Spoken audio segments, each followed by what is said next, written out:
This is a Film Stories original podcast. We made this. Welcome to the Starlight Ballroom. Hey!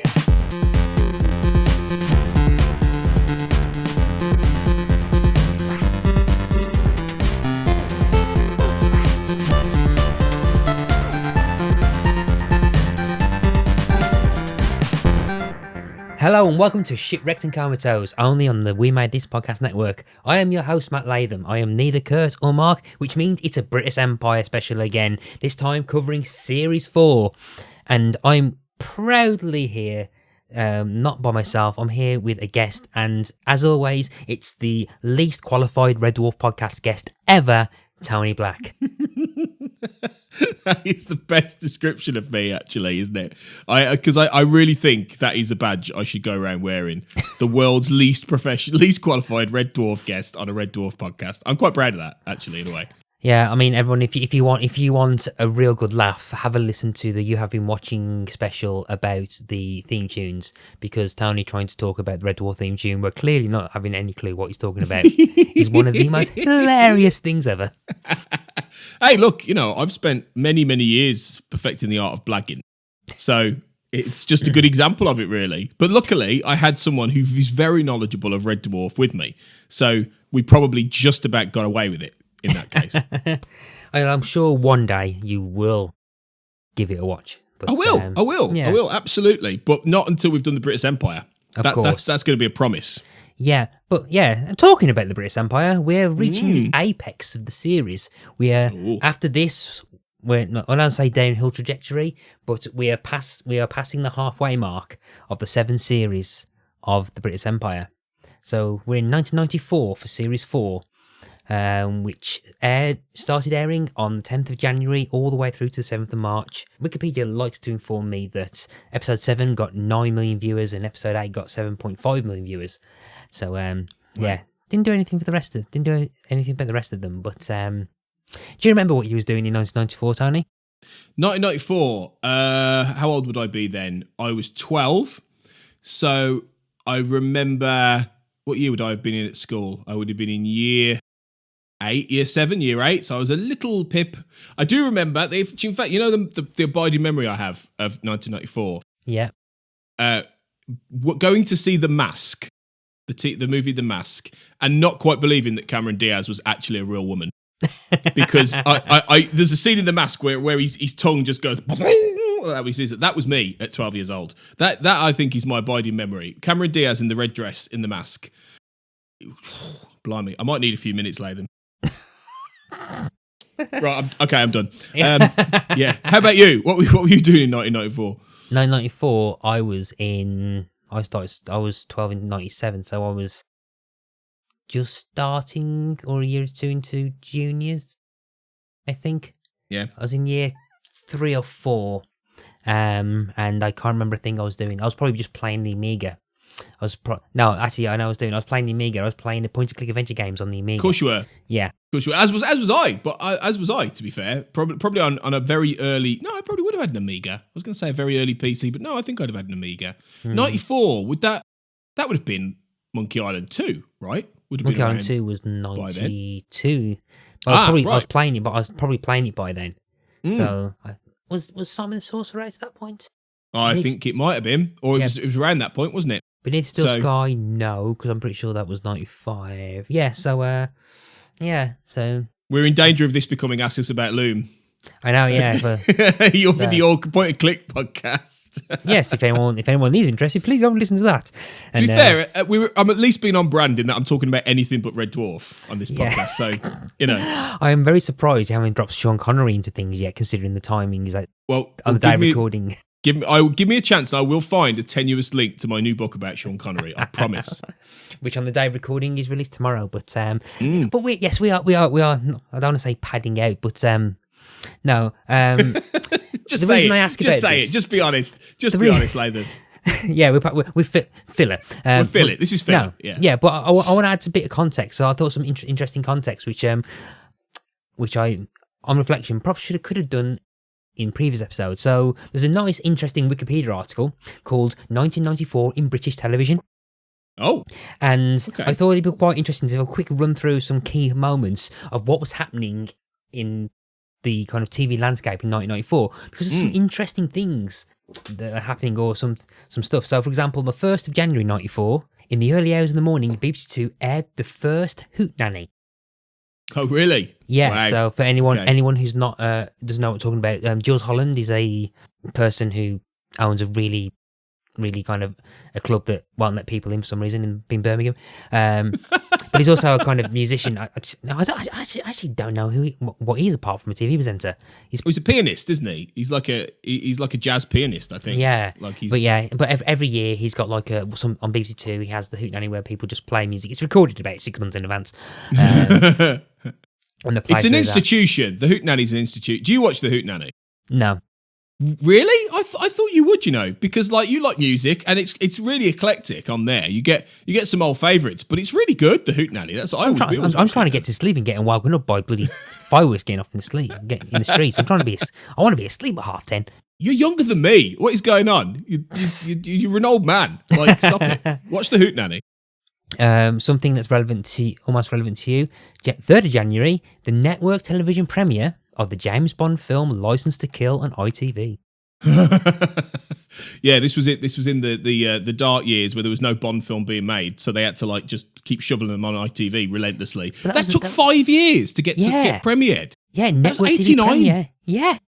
Bloody hell. We don't know we're born these days when things pop up on Netflix in like a month or Disney Plus. Yeah, the US sci-fi series The New Adventures of Superman, starring Dean Cain and Terry Hatcher, aired on the 8th of January, 2 days before the first episode of this. Now this I found quite interesting in terms of the TV culture, and you might clock on to what I'm talking about as I read this sentence. On the 14th of January, there was an episode of the Channel 4 soap Brookside, which showed for the first time a lesbian kiss between two of its characters. And that was a massive deal in Anna Friel. UK. Yeah. Anna Friel. And the other one. Beth Jordash. She was, I remember this. She was the daughter of her dad killed the person and put him under the patio. Yeah. Famous. Yeah. Soap opera I watched that week because it was like an episode a week. And I remember watching it because my mum used to be loved Brookside. And to be fair, I mean, Brookside, I think was one of the ones that I think retroactively was cool to like. It's like EastEnders. It's like Mitchell era EastEnders. It was the dark soap. It was the edgy soap Brookside. Yeah, it was. Yeah. But I saw that and I'm quite, that's quite interesting to put into cultural context, particularly when you have kind of. I don't use the word explicit, but I can't think of another word because it's not explicit in the context I think some people would assume I mean by the word explicit. But this is the first on-screen kiss between two females. I mean, this is going to sound base and pervy, and I don't mean it like that, but I can visualize it now. I don't mean it in that way, but I can. Yeah. I can picture it because I've seen that so often, like since as this landmark TV moment. And I can really see it in my mind's eye. It was remarkable, and it was quite racy and quite sexy, And I think that was part of it. Really, it really like people like blimey, Yeah. And if you can compare that to what we're talking about, because we'll probably talk about Tim and Gavin and kind of like the more like I can't believe I didn't clock on when I was younger, part of the joke type thing. When you have Tim and Gavin's kind of representation in this show, there's quite an interesting kind of like not cultural shift, but it's the kind of foundations of things beginning to happen. So within what is it 5 years? Is it 5-6 years before Queer as Folk? No, actually, no. Queer as Folk is about 3-4 years. It's 97, wasn't it? No, Queer as Folk was 2000. So yeah, your first guess. Oh, okay. So it is 2000. Oh, it was slightly earlier. I think it was 2000. Yeah, on the 27th of January, popular sitcom Absolutely Fabulous returned for a second series. Very good. Probably towards its best at that point, really. Yeah. Yeah. And in fact, there is. It will have probably aired by now, but we've done Ab Fab in a massive episode on You Have Been Watching on this network. So that was a really fun deep dive, and I blitzed the whole series in the matter of about a month. And great chat with Rob Turnbull. Do check that out, guys. Yeah. And something that's a flash in the pan, and people who's probably never even thought of this again, but float this again, but it's quite key in the formation of a series that will appear in a year or two. Chris Evans' first ever episode of a TV show called Don't Forget Your Toothbrush. I never watched that. I never watched it, but I'm pretty from what I remember, I think it was a quiz show, and parts of it was like a light entertainment show in between it, and I'm pretty sure TFI Friday was spun off or kind of influenced by the non-quiz bits of that. Oh, okay. So TFI Friday is like a massive kind of light entertainment show that was on which when you talk about it sounds like it should be a lot late. It should be post Watershed, but it was like 6:30. And I'm not sure anyone would quite believe TFI Friday existed. Like in terms of when it was on and what it did, I don't think anyone would believe me now. Would believe us now if we told them. Yeah, to be honest. And that was more or less during the run of this episode, and a couple of things that happened a bit later on in the year. 20th of April, the popular US sitcom Frasier makes its debut on Channel 4. Classic, which is coming back in the not too distant future for a revival, which will be fascinating and hopefully not terrible. Yeah, and and a sentence that will make no sense to anyone not from the UK. 25th of May, the game show Wipeout, presented by Paul Daniels, first aired. Paul Daniels, to link it back to Shipwrecked and Comatose, is one of the impressions that Chris Barry can do. Okay. Yeah. Well, sterling work there on trying to find a connection back to Red Dwarf and anything to do with this normal podcast. Yes, but yeah, I'm going to end on something which I think will have particular resonance for you, Tony. Oh, okay. 19th of September, 1994. Mm. Do you know what I'm going to tell you? Is it to do with Star Trek? Nope.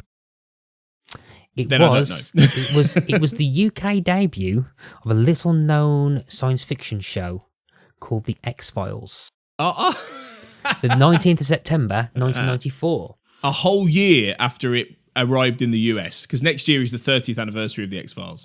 So yeah, but I think and as much as we joke that this is like we're now 50 minutes into this podcast recording, as much as we joke on the kind of facts filling, I find it quite interesting that how we can put it into context. In like there are things in terms of kind of British kind of comedy history. I've just seen 27th of September, the debut of The Fast Show. Oh, very good. In 1994. Again, these are kind of like almost 90s, like kind of linchpin cultural tentpoles of the 90s, particularly in the UK. So I just found it quite interesting to kind of mention that. So much good stuff in the 90s. There was so much. Looking back now, it's like it was so much of it was great. I mean, there was loads of terrible stuff, but so much of it was great. Like, I miss the 90s, Latham. I really do. I really do. When John Major was Prime Minister. Yes, of course. That first 5 years. Yes. 6 years. But I think that's interesting. Like, we've got the start of these things, but we're now in the middle of the British Empire. In kind of its run, and I am in terms of where we are with Red Dwarf. I should have closed it. Barely even started, really, at this point, isn't it? Is it about series 6? Something like that? Actually, no. So, okay. In comparison to Red Dwarf, what we're into now, we're actually into kind of the first dark years. Oh. I think because we're not airing, so we've not recorded or aired these in sync with where they aired with Red Dwarf, because by the time you listen to this, Series 7 would have aired, and that was Series 7 was January 97 to March 97. The previous series, Series 6, was October to November 93.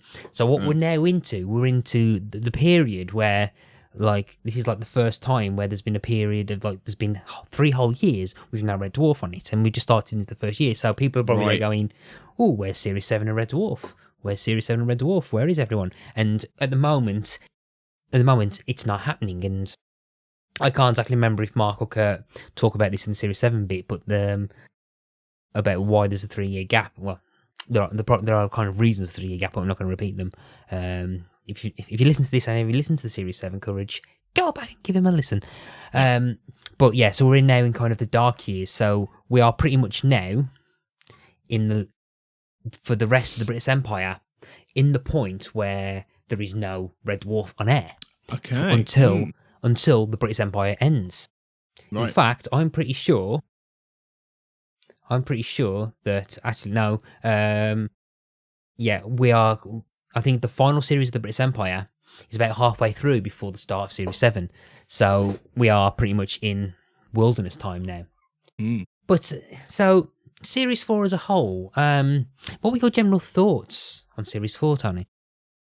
I would say it probably is the strongest season of Britus yet.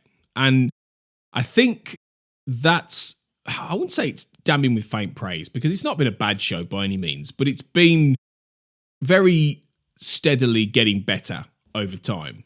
And I'd be lying if I said that I thought the British Empire is a classic. I mean, we rewatched it, is a classic comedy, because I don't really think it is. I don't think it's massively funny all the time.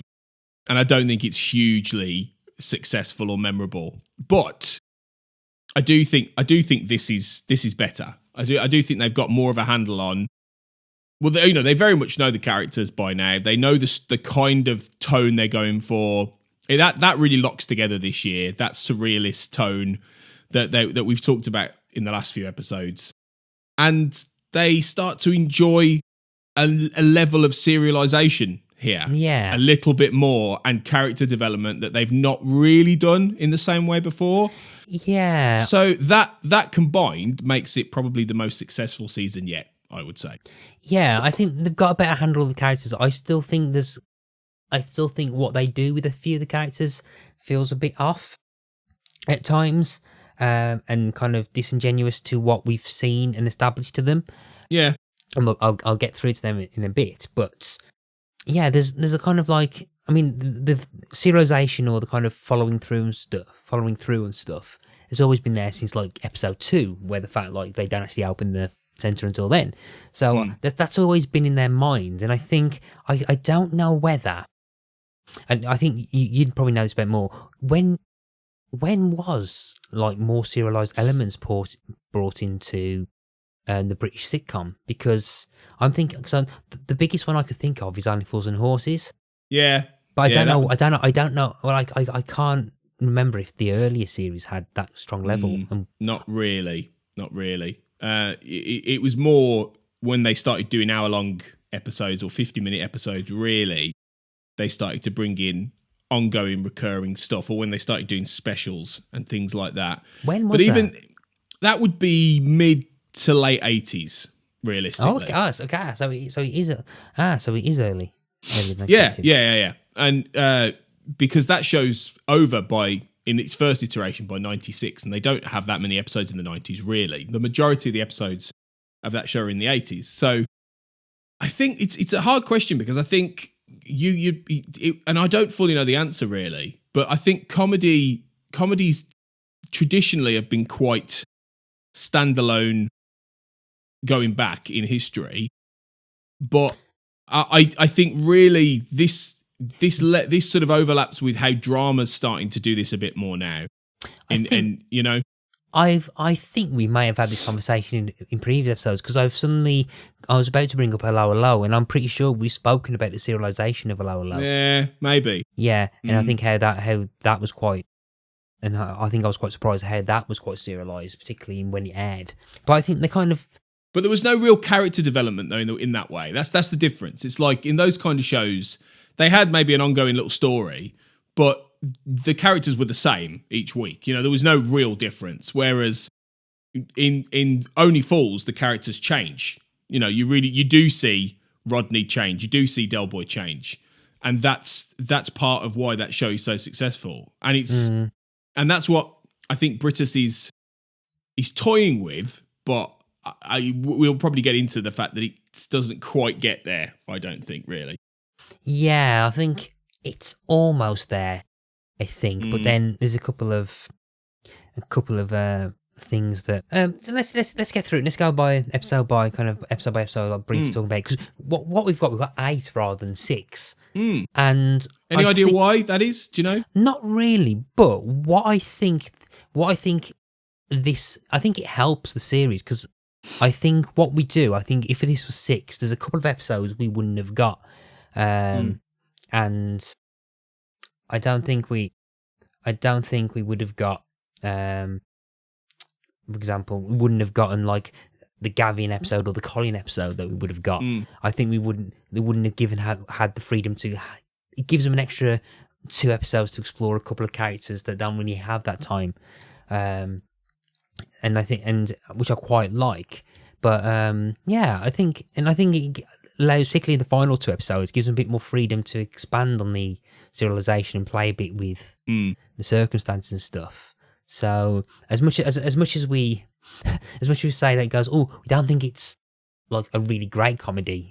It's good in places, but I think it's weird that we're saying that, yet it seems to benefit from more episodes. So so we open up on Not a Good Day, which has as a guest appearance by I think now Lord Sebastian Coe, who I think at the time was an actual MP when this aired. So he was actually an MP at this point, trying to promote something called the Life Cycle Week, which opens with the lead cyclist dying of a heart attack. Which I thought was pretty funny.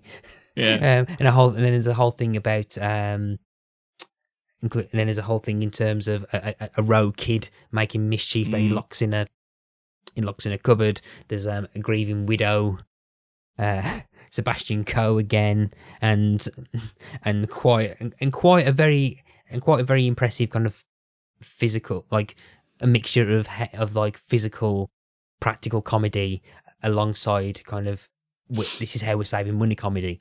Where basically a Roman recreational society basically lays siege and starts to attack to get so, because the guy in charge is actually his son that's in there. Do you know what I have to say? I thought that was really well done. You really did get the sense they were properly under siege, even though it's just obviously like the crew on the other side of the set lobbing rocks in and thing, and then eventually like a cannon blast or whatever. It's just like it was really good. Actually, I was really like, this is really funny. It was very funny. Yeah, there's a great extended set piece where I think about 5 of them, I think it's Gavin, Tim, Colin and Linda and Britus are in like this one room, and they're just getting spears thrown at them. I think one point a spear goes through Britus's jacket and he's pinned to the wall. There's a great moment where there's a ladder and a Roman centurion arrives, and then I think Linda pushes him off. It's so funny because and the episode in that way, it has that surrealist, almost Python-esque bent, but it's also got, I'd say, a little bit of David Renwick in there, a little bit of One Foot in the Grave in the fact the guy dies right at the beginning. Yeah. That's exactly the sort of thing that would have happened in the world of One Foot in the Grave, where, people can just die and drop dead. And that's something that Britas... It has. I mean, obviously, the last few seasons have had people being electrocuted in like swimming pools and all this, but it's not afraid to go down that little dark alley, which is always good. Okay, yeah. And what I quite like is when they're actually on the top and they're describing what. I mean, you never see it, but like because of budgetary reasons. But I quite like the performances and how they sell. It's like there are hundreds of them. They've got elephants. yeah. And then you hear the elephant. Where'd they get elephants from? Yeah. That's like, funny. and you get this, and it's. I really like the comedy in like they don't try and show it. And you only see a couple of centurions, I think. Well, the joke would just die if you saw them, because it would be ridiculous. It would be like about 3 people dressed up in like some armor. But the comedy comes, you're absolutely right, from not seeing what they're seeing, definitely. Yeah. It's good. And I think it's quite fun how they just kind of, it's the off-screen character thing where they talk about guys. Yeah, there's hundreds. They've got this. They've got this, and then you just see like a really cheap prop get thrown behind them. And, and it's a really strong, very strikingly physical comedy aspect to it, and which doesn't really do much in terms of character. Doesn't really do much in terms of character explanation that I think we'll get in a couple of other episodes. But I do quite like the. It dips into things that we've seen before with Britus in that he's kind of reveling in the fact they've got a special guest, and then kind of almost improvising, if not improvising, just trying to make a ceremony about the fact that they're there. Yeah. And like it goes, oh, we're here to open a new room, and it turns out to be a toilet, the Sebastian Coe toilet. Sebastian Coe does date this though. Oh God, he? yeah. Like, he really sets it in the mid-90s with Sebastian Coe, who just cannot act to save his life, which is not obviously his stuck in trade, but he's really terrible. I think some of the dates mean my cultural linchpin moment that I remember Sebastian Coe for is not the Olympics. Is that he's part of the Two Word Tango theme song by Dick and Dom. Oh, okay. Yeah, I can't remember that. So, yeah. all I can remember is Sebastian Coe, celebrity 2 word tango. That's the only thing I remember from that jingle. Is Sebastian Coe's like the last line of it. Right. Okay. Yeah, and which leads to kind of like almost series 1/2 style episode in the christening where British twins get christened.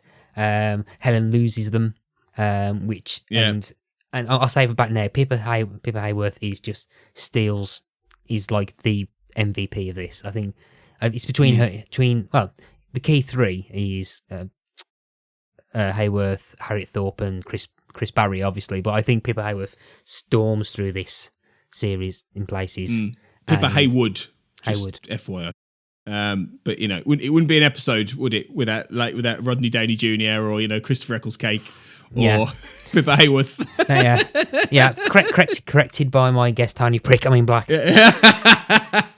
Sorry, I'm that guy. Pippa Haywood. Pippa Haywood. But you're right. Yeah, she's good. She's really good. To be honest, this one I found really quite forgettable of all of them.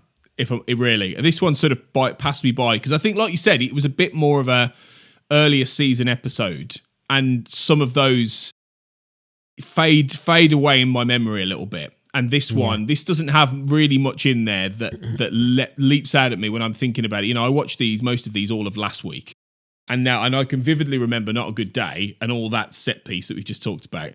But there's not a lot in here that really stays with me, to be honest. I think there's a couple of interesting guest appearances. You've got I can't remember the actor's name. Horatio's back in this one, isn't he? I can't remember the actor's name. I'm just trying to quickly, covertly, without revealing it to the audience. Oh shit! I've just done. Oh dear. Yeah. About the actor, but he's not on the main flipping page of the IMDb for this. Oh, what's his name? Well, when IMDb fails us, we know we're in trouble. Richard Brain. That's it. Richard Brain. Oh, yeah, Dick Brain. Do you remember? Yes. Do you remember that? Yes. Yeah. Good old Dick Brain. Yeah.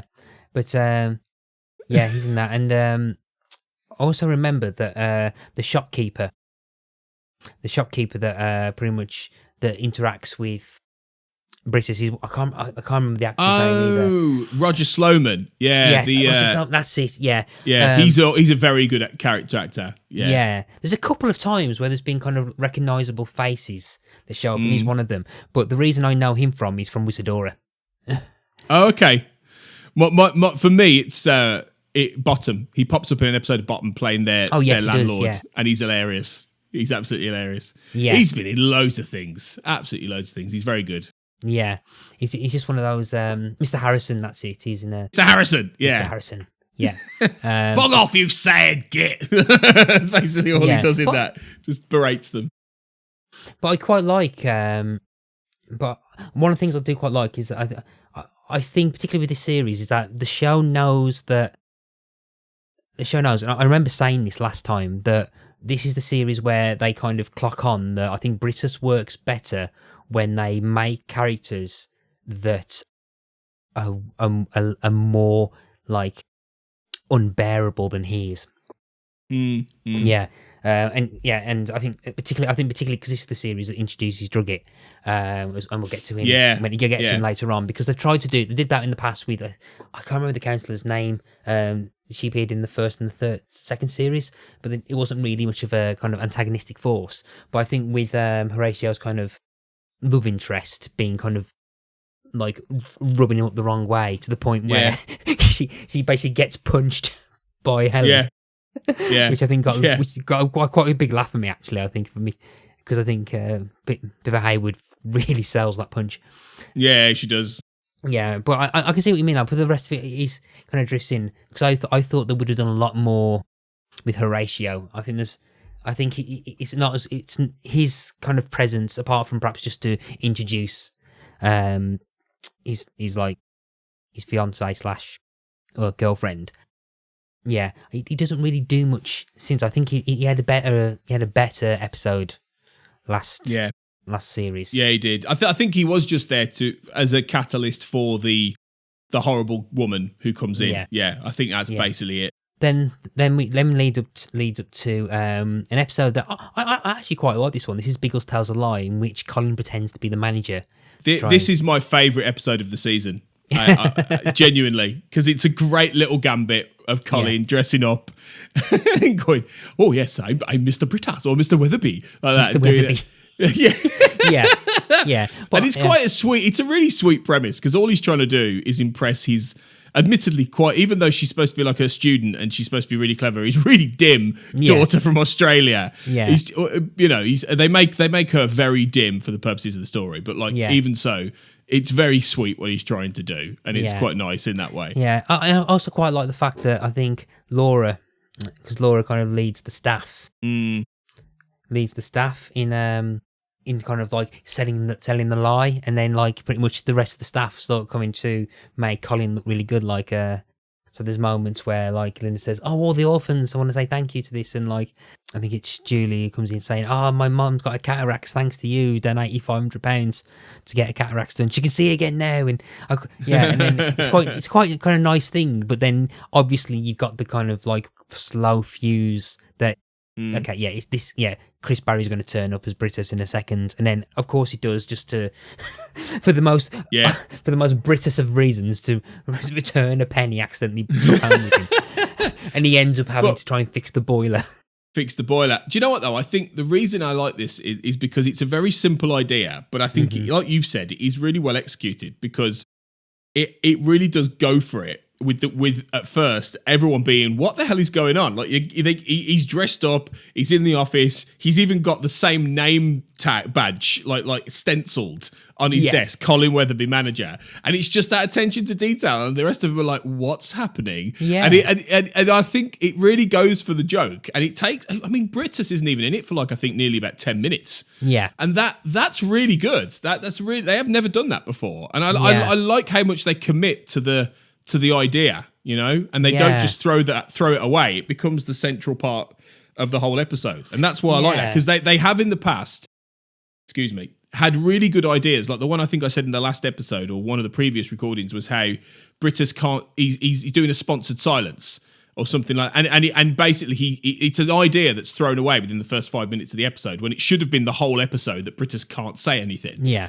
Whereas this is a great example of, what if Colin was the manager and he pretends to be Brittas, and they run with it, and that's great, and that's why it works, I think. Yeah, we've made the comparison between Brent and Basil Fawlty in the past, but I think this is the first time we have briefly compared Brittas to elements of Michael Scott, but this is the most Michael Scott that I think Brittas is in the show so far, because he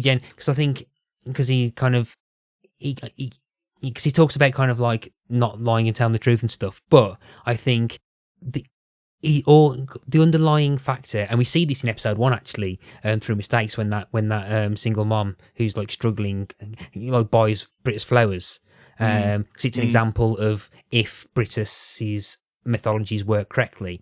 What we see kind of, we're getting to see what I think Colin's idealised view of Brittas is, about him being kind of nice, kind of leader, and helping his employees. And And I think in the last minute where he can't go through and tell Colin's daughter the truth, he sells the life for him, and it's a really kind of genuine moment, which I think what Britus thinks he's doing a lot more than he actually does. So I think he's got the capacity to be kind of like this kind of a selfless type thing, but he gets tied up in bureaucracy and his kind of morals and these rules that he has in his head. But he kind of breaks that one of his key rules, which is always be truthful, because he's never been tactful.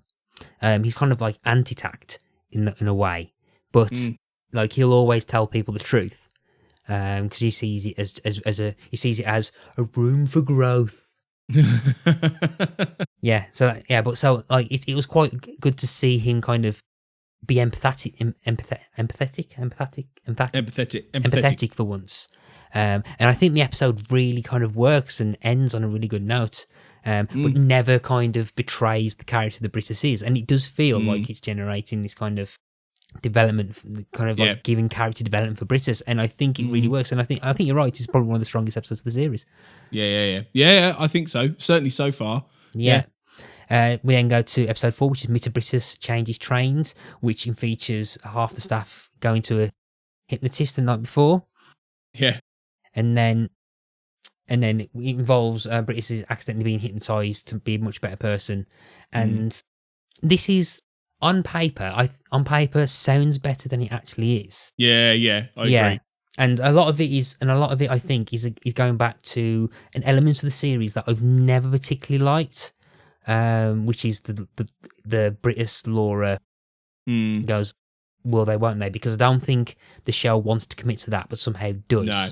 Yeah. It really doesn't know what it wants to do with this. Yeah. And this is a good. I think mainly because it struggles to square the idea that you could realistically have Gordon Britus as a romantic figure, because I don't see how you can possibly do it. You know, he is the super anal love child of Basil Fawlty and Kenneth Williams. Yeah. How can you possibly have him be a romantic lead, in the sense that a woman like Laura, who is the normal one, let's face it, she's the normal one. She's the I can't remember. I can get the two mixed up. The Ernie Wise.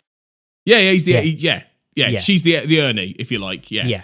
And you know, I can't see how she would fall for Britus. Yeah. I don't understand that. And you know what I mean? And this episode obviously plays with the idea that if he was hypnotized and it sort of removed all the Britus elements from him, or a lot of the Britus elements, she might start to find him attractive. That, okay, I can maybe buy.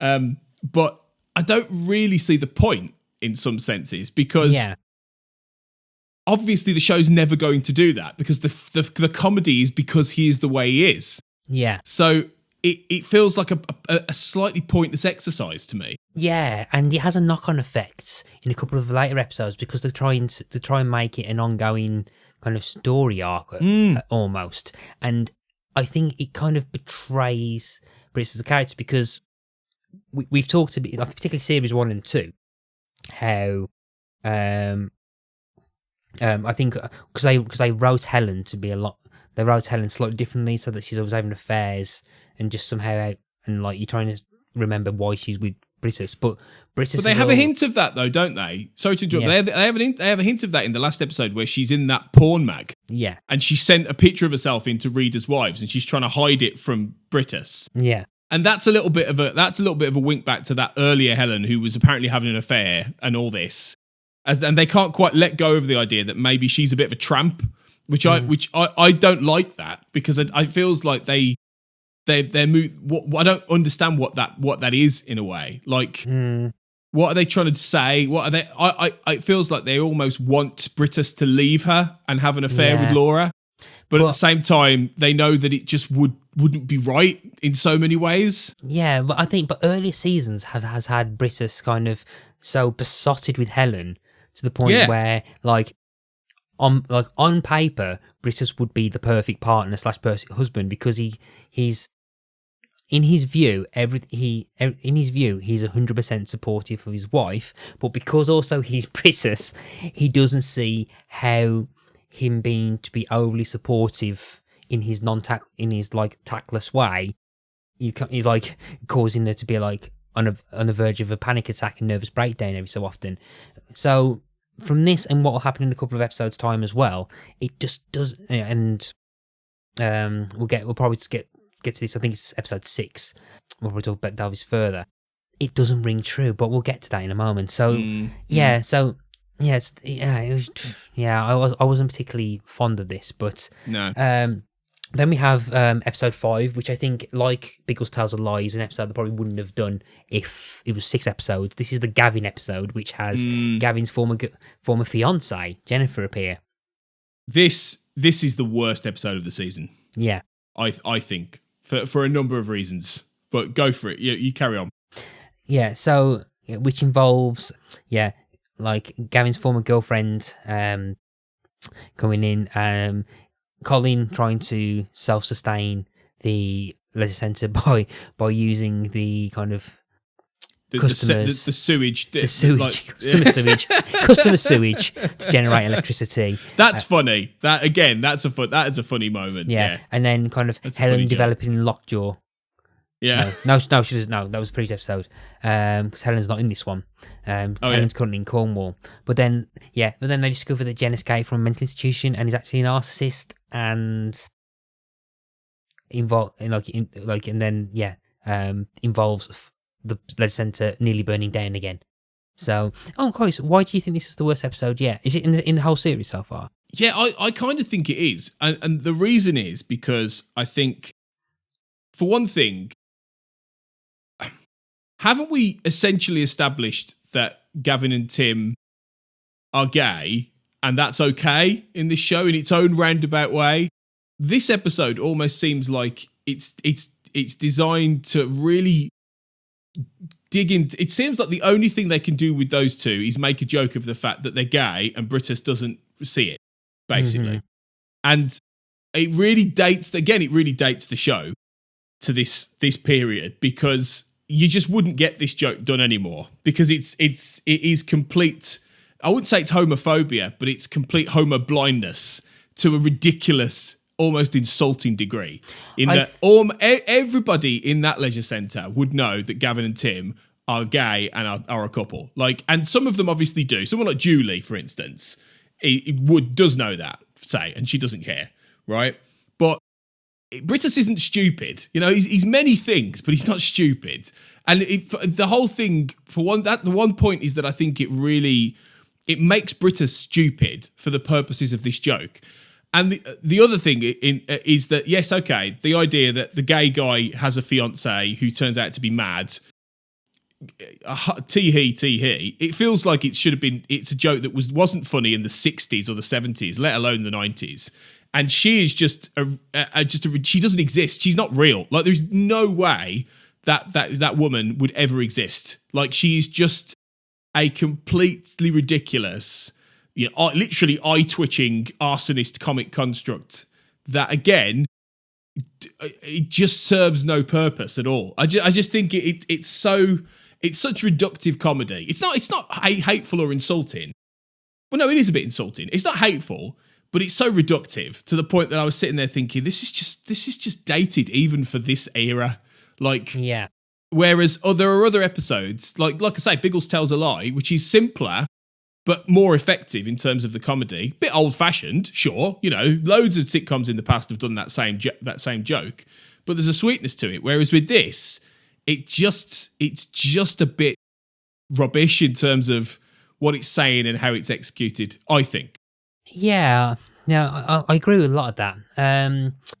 And I think, but I do think that the show never explicitly mentions it, but you can read into it. And I think, but this might get more apparent in later series involving characters we haven't seen yet. But there's a strong thing online which suggests that Gavin might be bisexual. Okay. And there's a couple of times, I think in the past, there's been, because Tim's very prone to being quite jealous. We'll see that a lot, don't we? Yeah. But I'm pretty sure there's and I'm not going to get too spoilery because I can't remember how much you know, but there is instances that Tim gets jealous of Gavin's friendship with a female character who hasn't been introduced yet in a future series. So I don't think the show is kind of societally, if that's an actual word, mature enough to realise that is mature enough to realise that Gavin could potentially have been a representation of a bisexual character.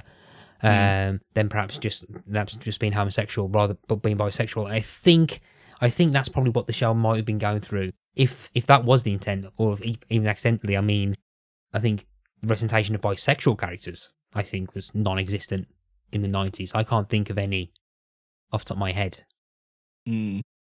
But I think that might have been. I think the intent for the character for Gavin might be that he's actually bisexual, so that's why they brought a female kind of cast. Okay, it's still really like the character of Jen is absolutely awful. It's rubbish. Awful. Yeah, like I've got no issue with that idea, like at all. But don't make the idea that Gavin might have had a woman fancy him turn out to be like she's just stepped out of Misery by Stephen King, or like, do you know what I mean? Like, don't necessarily turn her into like a psychopath.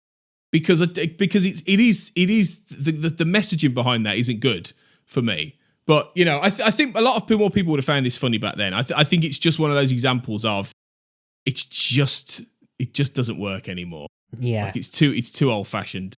Yeah, but he does give Chris Barry a chance to kind of physically pretend he's being electrocuted. I think visually it's quite an interesting gag to end the episode on, and it kind of ties in with the admittedly better part of the episode, which is the Colin subplot, which is completely in character. And that's good. Yeah, all that's fine. Yeah, and like has a bit, it's kind of like cheap, almost toilet humor, literal toilet humor, which I think is actually quite funny. No, it is quite funny. Yeah. So we lead on to the episode.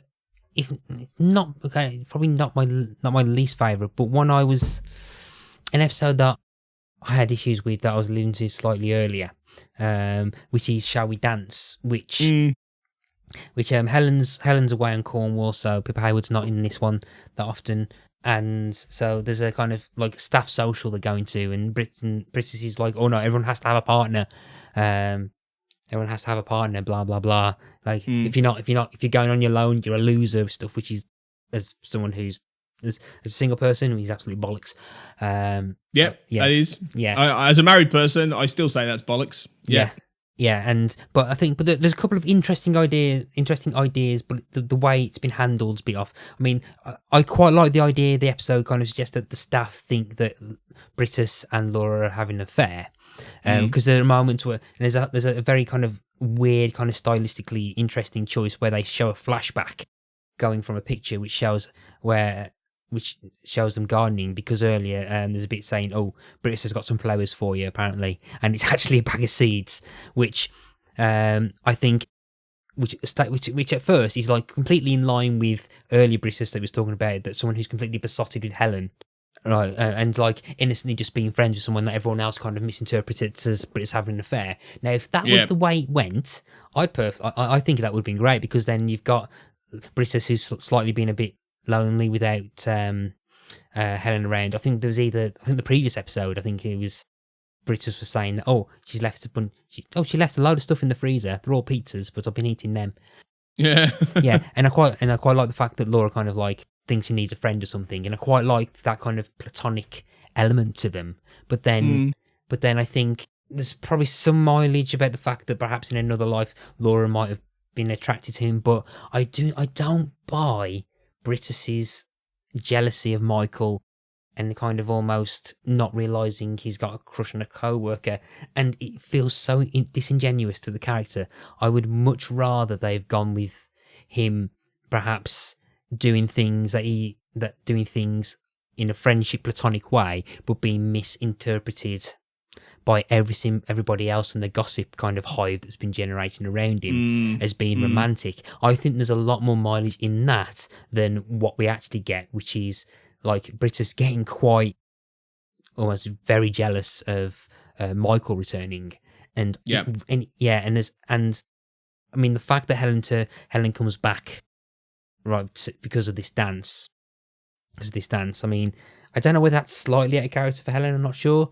But then Britta's being absolutely kind of in a slump, in a grump over the fact that Laura's back with her ex-husband.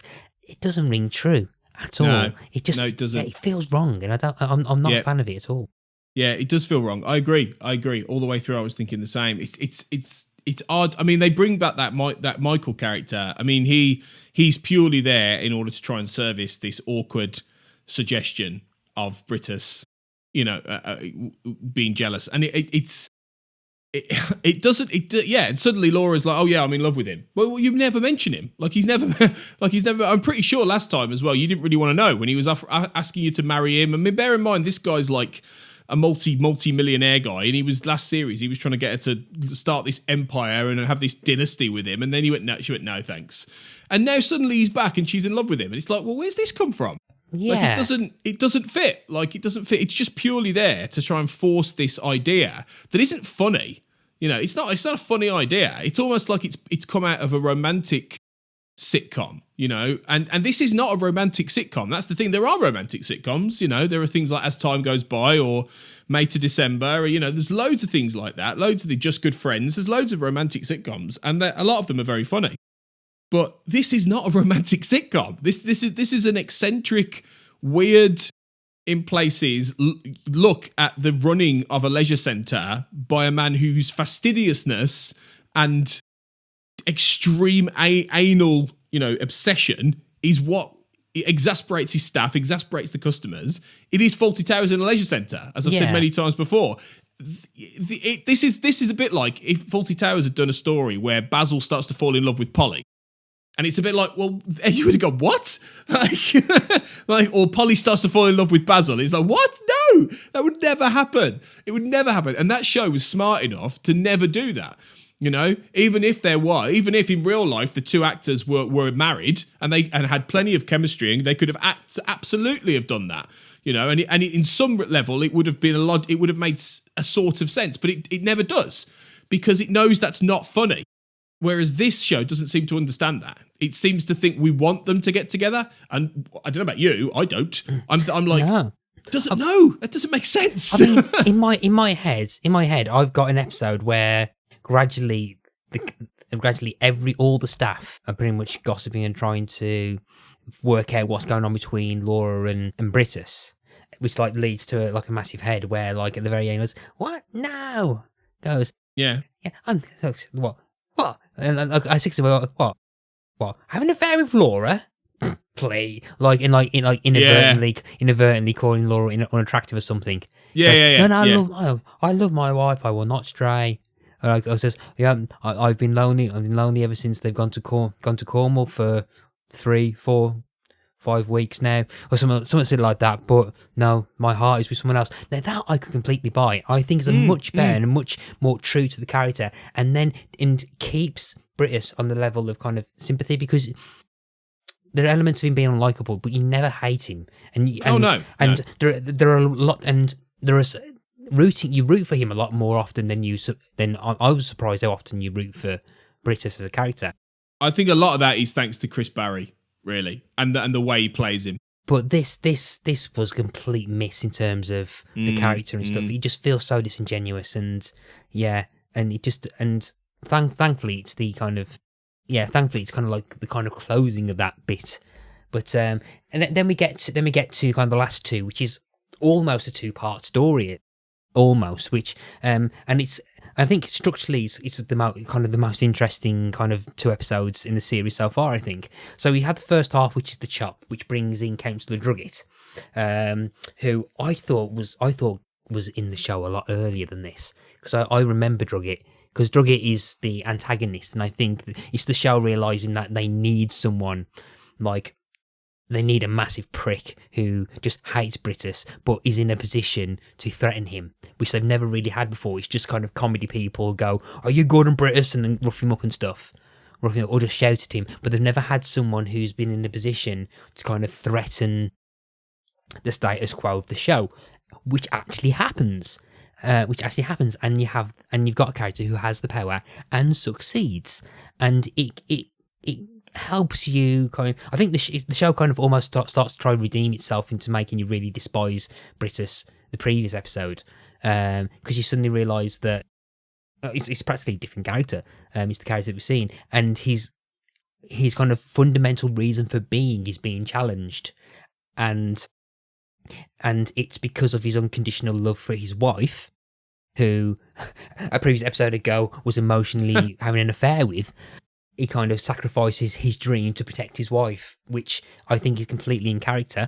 Yep. Completely in character. It works really well. I think it's not as funny as perhaps other episodes, but in terms of the character itself, there's an element of, and I know you and Rob talked about this on, you've been watching, the British sitcoms have a very uncanny ability to be able to be dramatic. Now, this isn't as dramatic as Only Fools and Horses or One Foot in the Grave ever gets, but or Red Dwarf at times, or The Office, which does Office, this exact thing, and obviously that's part of the climactic beat of the whole series. Granted, whereas this isn't quite the same. But yeah, I know what you're saying. Yeah, this isn't quite that level of pathos, but it's definitely a level of drama that the show isn't normally doing.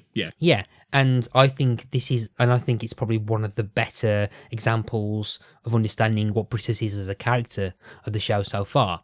And I think it's let down by the fact that the comedy aspect isn't as kind of as well structured as Biggles Tells a Lie. Or I think or the gang warfare from I think series 2 episode. But I really quite like this. I quite liked this for the character study stuff, and I think it works quite well. And I quite like the fact that it kind of brings Carol into it. I mean, Carol's been quite sidelined in this series. I was just about to say, this is the first time we've mentioned Carol, and we've been talking for an hour. How does that happen? Like, how do you waste Harriet Thorpe again for a whole series? Yeah. Like, please tell me she has more to do in the last few series, because I'm pretty sure I remember her having more to do in this show. And I'm assuming that's from the last few seasons, because she has nothing. She has barely anything in certainly this season, especially. Yeah, I mean, I completely forgot to mention it, but the previous episode actually, I quite like the subplot of kind of like a high school sweetheart coming to kind of coming back, trying to desperately find his way through the through the building. And there's a great thing where he gets locked in and he ends up trying to crawl through the ducks and stuff. And I actually, it was the best part of the episode. I actually generally quite like that, and it adds to the tragedy of Carol's character. And because like she's probably the most kind of sympathetic and kind of like sympathetic character, or the one you kind of feel sad for the most, and it's funny, but you also think it's heartbreaking at the same time. And they kind of throw that in, but I think it's a pretty on character payoff as well, and I think part of it is to make you really hate Drugget. I think him going after Carol, because Carol's probably, as I said, the most sympathetic, going after and chucking her out because of like pretty much because of like the hardships he's done through. I think it works for you making this antagonistic character really a massive prick that you really can't stand, and builds him up to be a substantial threat. I think that's probably the reason that's happened there. But then it gives you, and then it kind of ends with this kind of very weird fantasy that Britus has been having of the guillotine. And in the French Revolution or whatever, where but to the point that the French Revolution stuff with Harriet Thorpe and Chris Barry is the DVD packaging. All the DVD packaging, right. The DVD packaging is Chris Barry in the French Revolution garb, and then you so open it, strange, and you open it up, and like there's the shot of Harriet Thorpe and Chris Barry, both of them in there. But then I think the DVDs have got a shot from, it's got like the hero shot from the next episode, but a lot of it is centered on that French Revolution stuff. So any more on the chop before we head to High Noon? No, really, you've kind of said it all. I think really that it's a big episode for him as a character. What do you think of Drugget? Actually, I don't know if you mentioned. I remember him. I do remember him. I mean, I remember the actor Stephen Churchip more from EastEnders, because he goes on to play Phil Mitchell's crooked solicitor, Marcus Christie in EastEnders, who then basically betrays Phil and steals all his money and then buggers off to like Brazil or whatever. Oh yeah, we talk about Brookside being the cool soap to watch, but there was a time that was EastEnders, but that was pretty much anything to do with the Mitchells. To the point actually that they've recently had a half an hour flashback episode of a young Peggy Mitchell, which I haven't watched yet, but I really want to. Me too. Yeah, I'm very curious about that. I haven't watched EastEnders for literally about 10 years or more now. But like, back in the day, it was essential. It's basically is Ross Kent coming back? Then I'm watching it. Probably they'll all be back at some point, won't they? If they're alive. But the actor himself. I remember him in the British Empire though, and I was like, oh yeah, that guy, and I'm assuming he comes back a fair bit from now on because he definitely stuck in my mind. Yeah. Actually, what we're talking about, Stephen Church, who's the actor who played Drugget, sadly passed away this year in January. Oh dear. Yeah. January the 1st. So this year. So he was 74 years of age. But he's been 73 episodes. He was in EastEnders, but he's been in loads of stuff. He was in Marple. He was in Lewis for an episode. Infinite Worlds of H.G. Wells as the clergyman. The Bill, which everyone's been in the Bill. Everyone was in the Bill. Yeah. What's great is that he's been in 6 episodes of the Bill, all completely different characters. Two of them have got the same name. Two of them have got the same first name.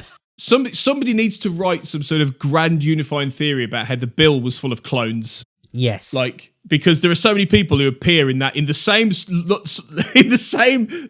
London borough, Sun Hill or whatever it was called, and they all look the same. Yeah.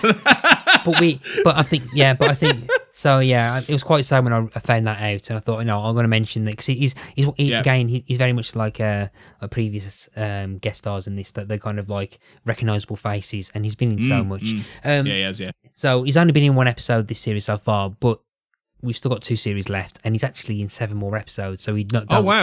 So we don't see the end of Drugget. So I think because it is clearly to create a brand new kind of antagonist, so that every time we see him, we're like, yeah. So, boo hiss. Yeah. So we end with High Noon, where we have Britus now kind of out of a job, working as a petrol attendant. A petrol attendant. The Leisure Centre has a new manager called Alan, who's a very disorganised, apathetic, kind of almost anti-Britus, very very kind of prone to anger. Britus still shows up to cause chaos. There's then an accident involving a gas leak, an explosion, and then Britus accidentally becomes a hero. Well, I'll say accidentally. He's aided accidentally, I think, but it's the right way. But so what did you think of the finale? Well, it's obviously a bit of a kitchen sink finale, isn't it? This is the if we want to use a Doctor Who comparison, this is the journey's end of the British Empire, where it literally all goes boom. It's the kind of thing that I think you would only get on a show like the British Empire, where it's not quite reality, it's slightly hyper-real. There was an episode of One Foot in the Grave where Victor Meldrew's house gets blown up while he's away on holiday, and then they come back and their house is gone, basically. And that was used as a comic beat. Whereas I suppose the difference with this is that this is meant to be a hero moment for Britus. Mm-hmm. And I suppose it's the idea, if you want to get into what's the word?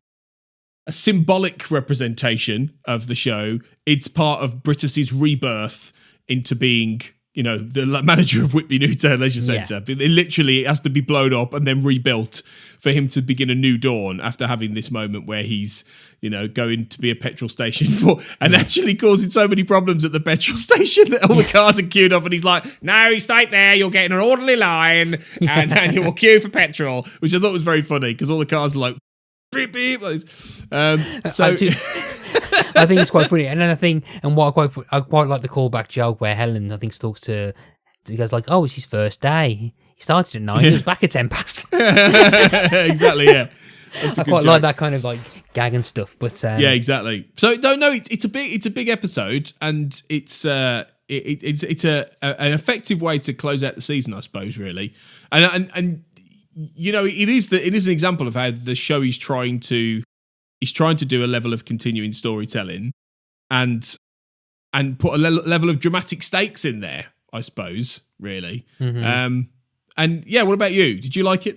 Yeah, I mean, I liked it. I think because I think there's mileage. I think it's mileage in having the characters, particularly these characters. I think work better when they've got.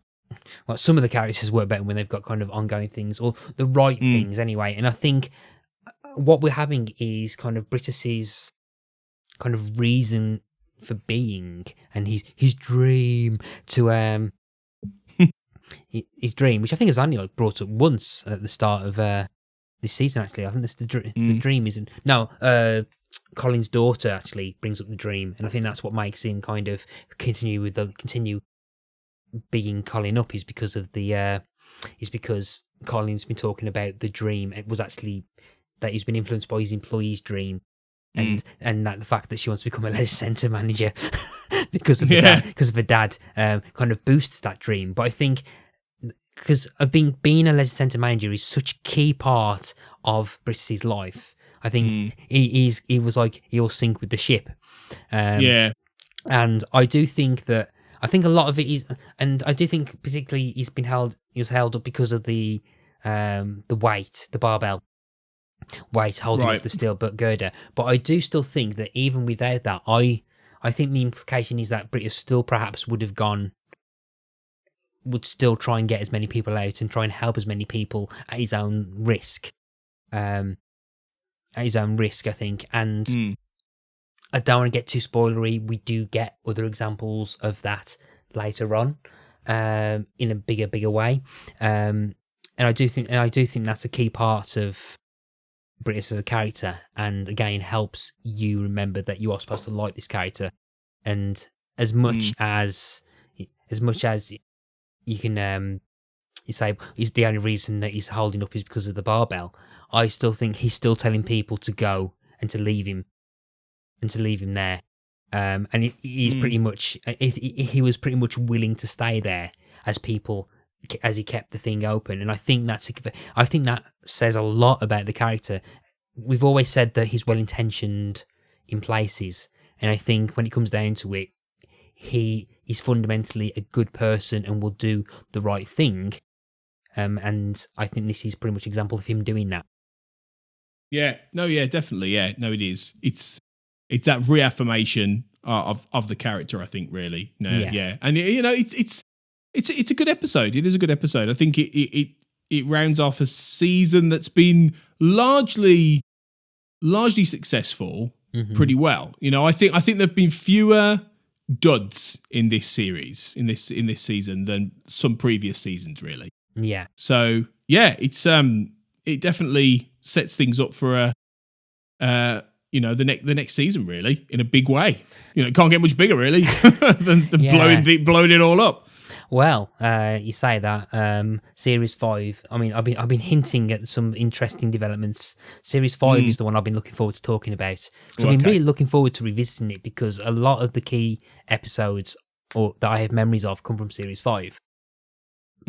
Particularly one or two of them, which I really can't wait. So I don't know how much you remember from what happens. No, nothing. I have no idea. Okay, I am really looking forward to talking series. I can't wait to talk about Series 5 because we're going to have a very interesting conversation about the last episode of Series 5. Ooh, okay. Yeah. All right then. So bring it on. Yeah, as well as the last episode of Series 7, but we're nowhere near that yet. No, we've got a while. Yeah. So yeah, I mean, here we are. We finished Series 4 of the British Empire. Had a bit of a trek back to 1994. I'm going to assume you're still not agreeing to this. No, it's good fun. Yeah, it's good. It's allowed me to rediscover a show that I remember when I was a kid. And no, it's always good. It's always good fun. Thanks for doing it. Yeah. No problem. So yeah, again, I don't know when Series 5 will drop. It'll probably be sometime in like perhaps March or April next year, depending on what we're doing with Series 8. We have a couple of other things coming up around after Series 8 first, I think. But we will be back for Series 5 Yeah. of the British Empire, because I really cannot wait to talk about Series 5. Because I really hope that it's either as good or as interesting as I remember. So, Yeah. Tony, before we go, if people want to find you, where can they find you?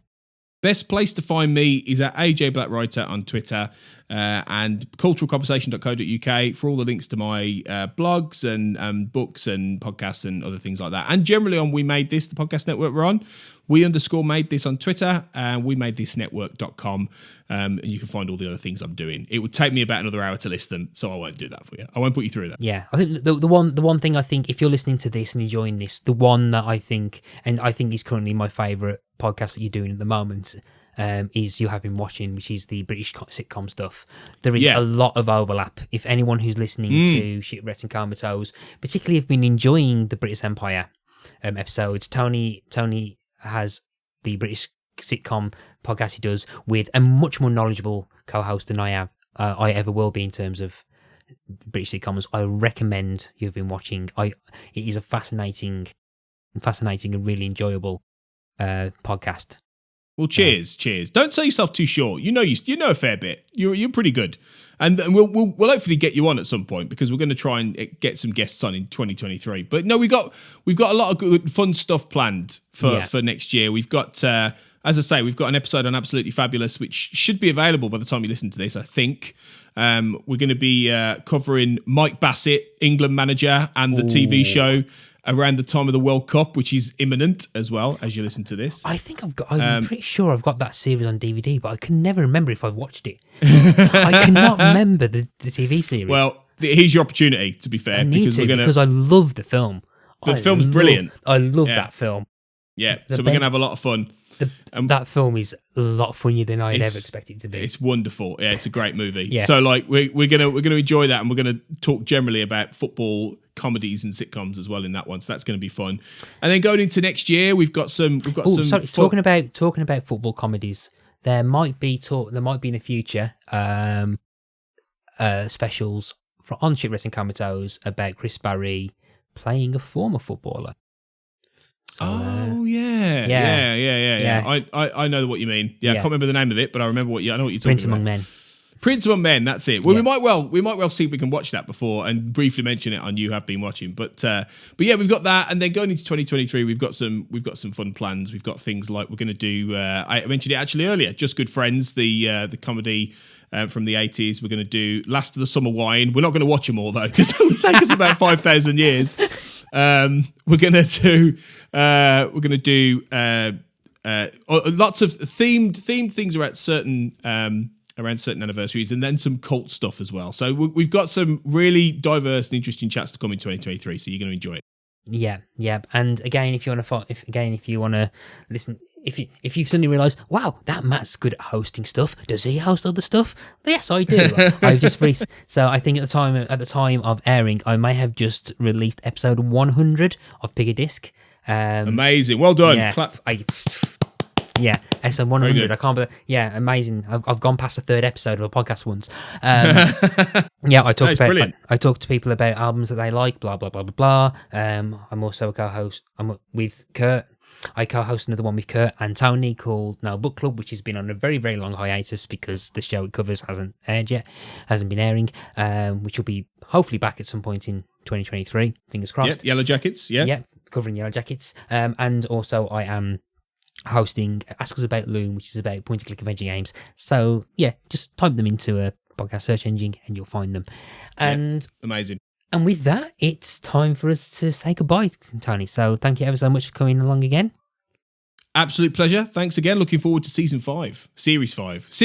Can't say seasons, can we? It's not American. Series 5. No, and there's only one thing left to say, which is excellent. Excellent.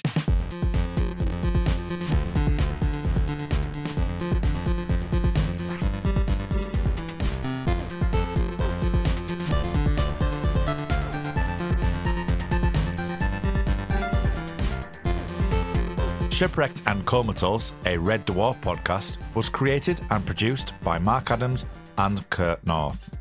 You can find us on Twitter at Red Dwarf Pod, and we are part of the We Made This podcast network, which can be found online at wemadethispod.com or on Twitter at wemadethispod. Do you like music and do you like podcasts? Chances are you like music podcasts. Take this one for example, Pick a Disc. I'm Matt Latham, and every fortnight a guest comes on to Pick a Disc to talk about an album for any reason that they want to. We'll talk about the album as a whole, we talk about the songs, we talk about any personal stories about the album, and any if they've ever seen the band live, and all sorts of other crazy tangents. And if at any point any of that made you want to listen to Pick a Disc, then you can find us on your podcast apps of choice or on the Facebooks and Twitters and Instagram under Pick a Disc. We're also on the We Made This Podcast Network on wemadethisnetwork.com and on Twitter at we_made this. Goodbye.